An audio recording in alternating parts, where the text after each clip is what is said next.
বাংলাদেশে অপসংস্কৃতি, অপদুর্নীতি সহ বিচারহীনতার যে কালচার ছিল সেটা এখনো রয়েছে, তাহলে তারা বিকাশ স্বর্গে রয়েছে। আমরা বৈষম্যবিরোধী ছাত্র আন্দোলন স্পষ্ট ভাষায় জানিয়ে দিতে চাই, ফ্যাসিস্টের দূষকদের মতো এই বাংলাদেশে কেউ আর মাথা ছাড়া দিয়ে উঠতে পারবে না। ভারতীয় আগ্রাসনবাদীরা যদি মনে করে ফেলানির মতো হত্যা করার পরে আর কোনো বিচারে দেশে হবে না, তাহলে তারা বিকাশ স্বর্গে আছে। বাংলাদেশের জনতা প্রত্যেকটি আগ্রাসন রুখে দেওয়ার জন্য ঐক্যবদ্ধ আছে।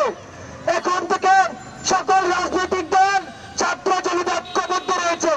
কোন ফ্যাসিস্ট সহ কেউ ভারতের পাছা দাবি আর করবে না। তাই ভারতকে স্পষ্ট হুঁশিয়ারি দিতে চাই, পরবর্তীতে যে কোনো পদক্ষেপ বাংলাদেশের বিরুদ্ধে নিতে গেলে 100 বার আপনারা ভাববেন। ভারতকে এই হুঁশিয়ারি আমরা বৈষম্যবিরোধীর পক্ষ দিতে চাই যে বাংলাদেশের বিপক্ষে কিছু করতে গেলে আপনারা আর ফ্যাসিস্টের মতো সুযোগ পাবেন না।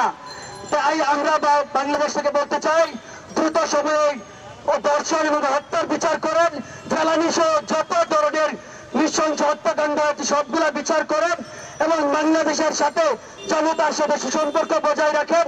কোন ধরনের আধিপত্য বিস্তার করলে বাংলাদেশ বিন্দু পরিমাণ তা ছাড় দিবে না।